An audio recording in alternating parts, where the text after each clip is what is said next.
চাৰ্ভেইটসকল কৰ্মচাৰীসকলৰ আকৌ 3% দৰমহা বৃদ্ধি পাব। এয়া চাওক, এক বিশেষ বাতৰি প্ৰকাশ পাইছে, যিটো মই আপোনালোকৰ মাজলৈ লৈ আহিছোঁ। ভিডিঅ'টো শেষলৈকে চাব। হয় চাৰ্ভেইটসকল, এয়া চাওক, 3% বৃদ্ধি পাব পাৰে মৰগীয়া বানত। নতুন ডিএৰ হাৰ 63%লৈ বৃদ্ধিৰ সম্ভাৱনা হয় চাৰ্ভেইটসকল। আৰু এয়া চাব, অষ্টম দৰমহা আয়োগ কাৰ্যকৰী হোৱাৰ বাবে অধীৰ অপেক্ষাত থকাৰ মাজতে কেন্দ্ৰীয় চৰকাৰৰ কৰ্মচাৰী আৰু পেঞ্চনাৰসকলৰ বাবে আহিছে সুখবৰ। চলিত বৰ্ষৰ 1 জুলাইৰ পৰা কাৰ্যকৰী হোৱাকৈ কৰ্মচাৰীসকলৰ মৰগীয়া বানচ পুনৰ 3% বৃদ্ধি কৰাৰ সম্ভাৱনা আছে। সকলো ঠিকে থাকিলে আগন্তুক উৎসৱৰ বতৰ আৰম্ভ হোৱাৰ প্ৰাক মুহূৰ্ততে মোদী চৰকাৰে মৰগীয়া বানচ সন্দৰ্ভত চূড়ান্ত সিদ্ধান্ত গ্ৰহণ কৰাৰ সম্ভাৱনা আছে।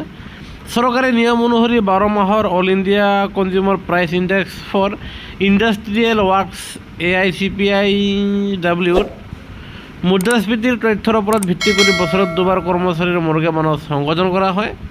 শেহতীয়া তথ্য অনুসৰি জুন মাহৰ AICPIৰ সূচক আছিল 151.9, যাৰ ফলত হোৱা 12 মাহৰ গড় সূচক 148.65লৈ বৃদ্ধি পায়। ইয়াৰ ভিত্তিত ডিএ নিৰ্ধাৰণ হাৰ 63.76% হৈ গৈ। যিহেতু চৰকাৰে মৰগীয়া বানচৰ অংশ সদায় পূৰ্ণ সংখ্যাত গণনা কৰে, সেয়েহে নতুন ডিএৰ হাৰ 63% হোৱাটো নিশ্চিত। উল্লেখ্য যে চলিত বৰ্ষৰ এপ্ৰিল মাহত চৰকাৰে 2% ডিএ বৃদ্ধি কৰাত এই হাৰ 58%ৰ পৰা 60% হৈছে।